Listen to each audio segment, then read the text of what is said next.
नमस्कार, India news business देख रहे हैं आप और मैं हूं आपके साथ दीक्षा राठौर। वैसे तो आपने तमाम जगहों के बारे में और उनकी कहानियों के बारे में सुना होगा, क्योंकि हर एक जगह की अपनी एक कहानी होती है। लेकिन कुछ कहानियां ऐसी होती हैं जो हमें चौंका देती है। तो ऐसी ही एक कहानी है एक रेलवे की, जिसका नाम है डेथ रेलवे। इस नाम में ही इस रेलवे की पूरी कहानी छुपी है, जिसके बारे में इस रिपोर्ट में मैं आपको बताऊंगी। तो सड़क और रेल लाइन आदि को बनाते समय अक्सर दुर्घटना हो जाती है और जान माल का नुकसान हो जाता है। लेकिन 1942 में थाईलैंड और बर्मा, जिसे अब म्यांमार कहा जाता है, उसके बीच रेलवे लाइन बिछाने में जितने इंसानों ने अपनी जान गंवाई, उसे सुनकर आपकी रूह कांप जाएगी। 415 किलोमीटर लंबे इस रेल ट्रैक के निर्माण में करीब 1.20 लाख लोगों की मौत हो गई। यानी 1 किलोमीटर रेल की पटरी बिछाने में ही 290 इंसानी लाशें बिछ गई।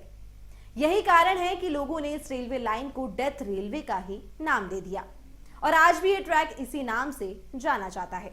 415 किलोमीटर लंबा ये रेल ट्रैक अब पूरी तरह चालू नहीं है, लेकिन इसके एक हिस्से पर अब भी ट्रेनें दौड़ती है।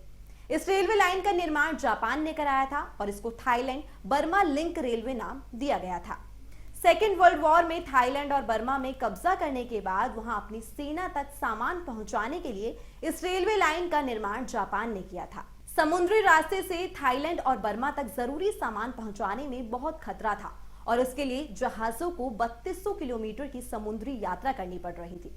इसी को देखते हुए जापान ने थाईलैंड के बैंकॉक से बर्मा के रंगून तक रेलवे लाइन बिछाने का फैसला किया। तो सेकेंड वर्ल्ड वॉर के दौरान जापान का सिंगापुर से लेकर बर्मा तक के इलाकों पर कब्जा हो गया था।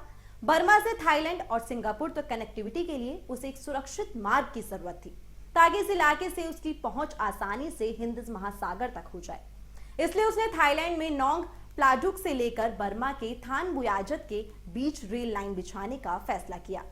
415 किलोमीटर लंबी रेलवे लाइन का निर्माण 16 सितंबर 1942 को दोनों छोरों से शुरू हो गया। यह 17 अक्टूबर 1943 को बनकर तैयार हो गया। इसका 111 किलोमीटर हिस्सा बर्मा और बाकी 304 किलोमीटर हिस्सा थाईलैंड में बना। जापान जल्द से जल्द इस रेलवे लाइन का निर्माण करना चाहता था, लेकिन इस रूट में खतरनाक जंगल, पहाड़ी इलाका और कई नदी और नाले थे। लेकिन जापान हर हाल में इसे बनाना चाहता था। इसलिए रेलवे ट्रैक के निर्माण पर थाईलैंड, चीन, इंडोनेशिया, बर्मा, मलेशिया और सिंगापुर के साथ कई एशियाई देशों से करीब 1,80,000 लोगों को काम पर लगाया गया।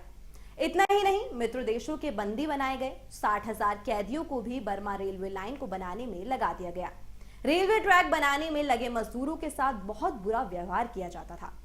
जापानी सेना ने उनसे रात दिन काम कराया। उनके साथ बहुत क्रूर व्यवहार किया गया। हैजा, मलेरिया, पेचिश, भूखमरी और थकावट ने 16,000 कैदियों के हजारों की संख्या में मजदूरों का जीवन छीन लिया। जापान के दुश्मनों ने इस रेलवे लाइन के निर्माण में बाधा डालने को कई बार हमले किए। इनमें भी बड़ी संख्या में लोग मारे गए। कुल मिलाकर काम पर लगे लोगों में से आधे लोग यानी 1.20 लाख लोग मौत के मुंह में समा गए। तो ये थी डेथ रेलवे से जुड़ी पूरी कहानी। तो अभी के लिए केवल इतना ही। देश और दुनिया की तमाम खबरों और जानकारियों के लिए बने रहिए इंडिया न्यूज बिजनेस के साथ।